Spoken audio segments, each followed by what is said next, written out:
जिसने कभी भगवान की पूजा भी नहीं करी, उसे भगवान ने कैसे साक्षात दर्शन दिए।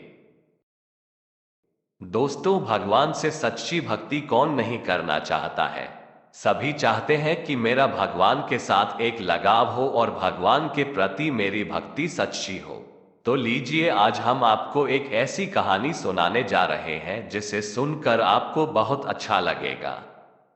लीलावती का पूजा पाठ से दूर दूर तक कोई रिश्ता न था। फिर आखिर ऐसा क्या हुआ कि भगवान राम को माता सीता और भ्राता लक्ष्मण सहित लीलावती के समक्ष प्रकट होना पड़ा। जानने के लिए पूरी कहानी सुनिए। एक छोटा सा गांव था जो बहुत ही शांत और साधारण सा था। उसी गांव में एक ब्राह्मण रामस्वरूप अपनी पत्नी के साथ रहते थे। रामस्वरूप जी भगवान श्री राम के परम भक्त थे। दिन भर उनके मुंह से सियाराम ही निकलता था। रामस्वरूप बहुत ही सरल और सीधे स्वभाव के व्यक्ति थे, पर उनके घर की माली हालत ठीक नहीं थी। घर का गुजारा किसी तरह चल रहा था, परंतु रामस्वरूप जी के चेहरे पर जरा भी शिकन नहीं थी। उनकी भगवान के प्रति आस्था में कभी कोई कमी नहीं आती थी, इसलिए सब लोग उनको पंडित राम भक्त कहकर ही पुकारते थे। गांव में एक बहुत ही पुराना, खंडहर सा और बहुत ही छोटा सा राम मंदिर था। पंडित रामस्वरूप उसी मंदिर के पुजारी थे। मंदिर के बगल में ही एक छोटा सा ईंटों का बना कमरा था, वही वो रहते थे। दूसरी ओर उनकी पत्नी उनके बिल्कुल उलट बहुत ही गुस्से वाली थी। नाम था लीलावती। बात बात पर गुस्सा करना उनका स्वभाव था। भगवान की पूजा पाठ से लीलावती का दूर दूर तक का रिश्ता नहीं था। यहां तक कि वो कभी मंदिर में झांकती तक नहीं थी। पंडित रामस्वरूप रोज सुबह सुबह सूर्योदय से पहले ही उठ जाते और स्नान करके घंटों पूरी भक्ति भाव और श्रद्धा से भगवान की पूजा करते और फिर पत्नी से भगवान के भोग की थाली लगाने को कहते। यह उनकी रोज की दिनचर्या थी। लीलावती रोज केवल भगवान के लिए भोग बनाकर दे देती थी। इसके अलावा वो कभी मंदिर में कदम भी नहीं रखती। उसे ये भी नहीं पता था कि पंडित रामस्वरूप रोज किस प्रकार भगवान की पूजा करते हैं। उसे इन सब बातों में कोई दिलचस्पी नहीं थी। वो तो दिन भर घर के कामों में ही व्यस्त रहती थी। आज भी रोज की तरह रामस्वरूप ने घंटों तक पूजा की और फिर अपनी पत्नी को आवाज लगाए, लीलावती ओ लीलावती, अरे भगवान के भोग की थाली तो लगा दो। कितनी देर हो रही है, भगवान कब से भूखे बैठे हैं। आ रही हूं। तभी लीलावती की आवाज आए। थोड़ी देर बाद ही लीलावती ने एक थाली मंदिर के बाहर से ही सरका दी और बोली, लो खिला दो अपने भगवान को खाना। इतना कहकर बड़बड़ाते हुए चली गई। तभी रामस्वरूप की नजर थाली पर पड़ी। थाली में सिर्फ गुड़ और रोटी ही रखी थी। ये देख उन्हें समझते देर न लगी कि आज खाने के लिए कुछ नहीं बचा है। पंडित जी ने भगवान से हाथ जोड़कर माफी मांगी और जो रूखा सूखा भोजन था उसी का भोग लगा दिया। रामस्वरूप पूजा करने के बाद जब बाहर आए तो लीलावती आंगन का झाड़ू लगा रही थी, साथ ही कुछ बड़बड़ा रही थी। पंडित जी ने लीलावती से कहा, अरे लीलावती, सुबह सुबह क्यों बड़बड़ा रही हो। कभी कभी भगवान का भी नाम ले लिया करो, थोड़ा पुण्य मिलेगा। रामस्वरूप पंडित ने हंसते हुए लीलावती से कहा। लीलावती लगभग चिल्लाते हुए बोली, तुम ही ले लो पुण्य, हमें नहीं चाहिए। रोज घंटों पूजा पाठ करते हो, तो कौन सा भगवान ने तुम्हें तर दिया। घर में खाने को दाना नहीं है, जो था वो भी तुम्हारे भगवान को खिला दिया। अब खाली हवा खाकर अपना पेट भर लो। इतना सुनते ही रामस्वरूप बोले, लीलावती तुम चिंता मत करो, भगवान पर भरोसा रखो। तुम देखना वो हमें भूखा नहीं रहने देगा। पंडित जी और उनकी पत्नी के बीच इस तरह की नोक-झोंक रोज होती। इसी तरह उनके दिन कट रहे थे। एक बार पंडित रामस्वरूप को किसी जरूरी काम से 3-4 दिन के लिए दूसरे गांव जाना था।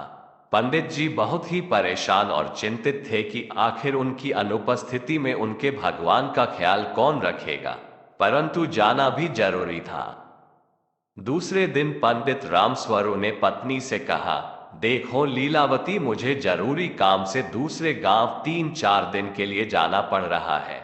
इस बीच तुम्हें ही मेरे भगवान का ख्याल रखना होगा। उन्होंने पत्नी को यह भी बताया कि उन्हें रोज कैसे भगवान का ख्याल रखना है।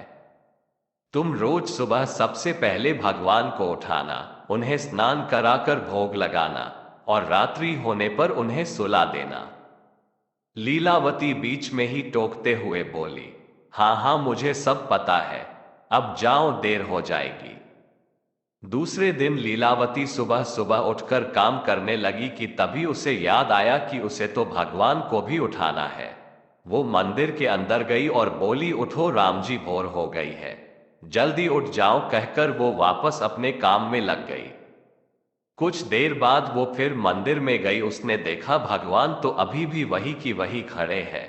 वो फिर बोली, अरे राम जी, सुनाई नहीं देता है क्या? उठो, भोर हो गई है, मुझे और भी बहुत सारा काम करना है। लेकिन फिर भी उसने भगवान में कोई हलचल नहीं देखी। अब तक लीलावती गुस्से में लाल हो चुकी थी। उसने भगवान से कहा, मैं आखिरी बार पूछ रही हूं, तुम उठते हो या नहीं? लेकिन भगवान अब भी मौन खड़े रहे। अब तो लीलावती का गुस्सा 7वें आसमान पर चढ़ गया था। वो गुस्से में बाहर गई और डंडा उठा लाई। भगवान को डंडा दिखाते हुए बोली, उठ रहे हो कि नहीं? नहीं तो इसी डंडे से तुम्हारी। इतना सुनते ही भगवान राम, सीता माता और लक्ष्मण जी तीनों हाथ जोड़े लीलावती के सामने प्रकट हो गए। उन तीनों को देखकर लीलावती बोली, आ गई न अकल ठिकाने पर। इसलिए कहते हैं, लातों के भूत बातों से नहीं मानते।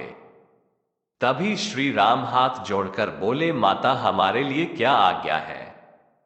जाओ, कुएं पे जाओ और स्नान कर लो, तब तक मैं भोजन तैयार कर लेती हूं। और सुनो, अपने वस्त्र भी धो लेना, मेरे पास बहुत काम है। जो आज्ञा माता, कहते हुए श्री राम, माता सीता और लक्ष्मण जी तीनों कुएं की ओर चल दिए। कुछ समय बाद वे वापस आए। तब तक लीलावती खाना बना चुकी थी और उन तीनों का इंतजार कर रही थी। भगवान के आते ही लीलावती ने उन तीनों को भोजन करा दिया और बोली, जाओ अब मंदिर में बैठ जाओ। इसके बाद वो अपना बाकी का काम निपटाने लगी। रात हुई तो वो मंदिर में फिर गई और बोली, अरे रात्रि हो गई है, सो जाओ, कब तक खड़े रहोगे?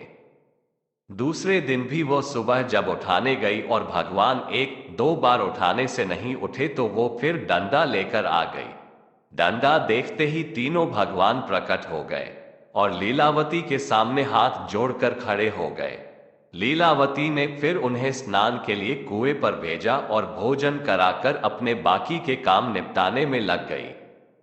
पंडित रामस्वरूप के आने तक वो रोज इसी तरह भगवान की देखभाल करती रही। पंडित रामस्वरूप जी जब घर आए तो आते ही उन्होंने पत्नी से पूछा, लीलावती, तुमने मेरे भगवान का ख्याल ठीक तरह से रखा कि नहीं? लीलावती बोली, हाँ हाँ, ठीक से रखा, चाहो तो अपने भगवान से ही पूछ लेना। अच्छा तो बताओ कैसे रखा ख्याल? पंडित रामस्वरूप बोले। लीलावती ने उन्हें बताया, रोज सुबह तुम्हारे राम जी को उठाती थी। पहले दिन उठा उठा के थक गई, पर वो तीनों उठने का नाम ही नहीं ले रहे थे। फिर मैं डंडा लेकर गई। जब मैंने डंडा दिखाकर डराया तब कहीं जाकर उठे।